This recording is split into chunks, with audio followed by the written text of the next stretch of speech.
The period after the Civil War, known as Reconstruction, was a time of great hope and change for African Americans. With the abolition of slavery, a promise of equality emerged. The 13th, 14th, and 15th Amendments to the Constitution were passed, granting citizenship, equal protection under the law, and voting rights to black men. For a brief moment, it seemed like true equality might be possible. However, this period of progress was short-lived. As federal troops withdrew from the South in 1877, white Southerners began to reassert their dominance. Former Confederate leaders regained political power, and they were determined to restore the old racial hierarchy. Racial prejudice and violence became increasingly common. Despite these challenges, African Americans continued to fight for their rights. They organized politically, established businesses, and built schools and churches. Reconstruction, though flawed and ultimately unsuccessful, represented a significant step towards racial equality in the United States.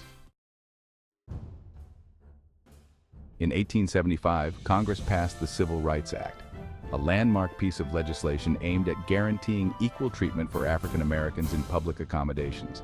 This act was a bold attempt to enforce the newly ratified 14th Amendment, which prohibited states from denying any person within their jurisdiction the equal protection of the laws.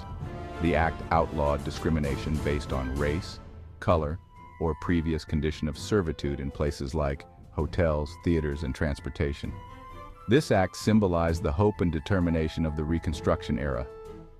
It was a clear message from the federal government that racial discrimination would not be tolerated. The act aimed to ensure that all citizens, regardless of race, could enjoy the same rights and privileges. However, the Civil Rights Act of 1875 faced immediate opposition. Many white Southerners saw it as an overreach of federal power and a violation of states' rights. They argued that the 14th Amendment only prohibited discrimination by state governments, not by private individuals or businesses. This resistance set the stage for a series of legal challenges that would ultimately reach the Supreme Court. Almost immediately after the passage of the Civil Rights Act of 1875, legal challenges arose.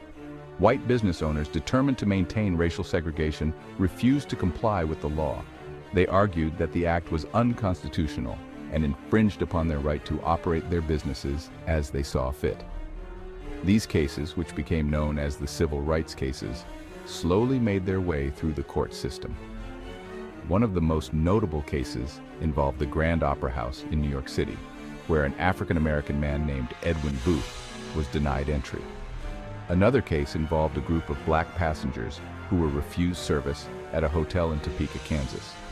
These cases, and others like them, represented a direct challenge to the Civil Rights Act and its goal of ending racial discrimination in public accommodations. These cases reflected the deep-seated racial prejudice that still existed in the country, both North and South. They highlighted the ongoing struggle for equality and the resistance that African Americans faced in their fight for basic civil rights. The stage was set for a landmark Supreme Court decision that would have far-reaching consequences. Section 4. The Court's Decision, a Blow to Equality.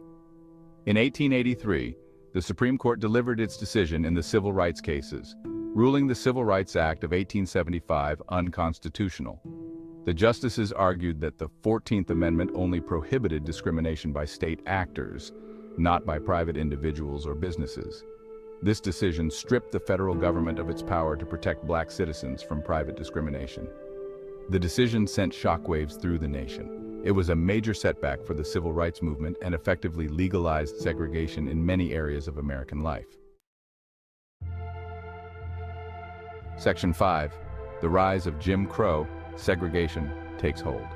The Supreme Court's decision in the civil rights cases had a devastating impact on African Americans. Southern states quickly enacted Jim Crow laws. These laws mandated segregation in all aspects of public life. Signs designating whites only and colored enforced a rigid racial hierarchy. The Jim Crow South symbolized racial oppression, contrasting the vision of equality from Reconstruction.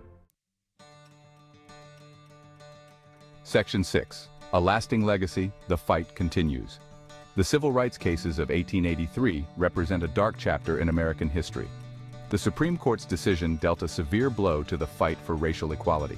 It legitimized Jim Crow segregation and left African Americans vulnerable to discrimination. The struggle for civil rights did not end with the civil rights cases. The civil rights movement of the 50s and 60s overturned segregation.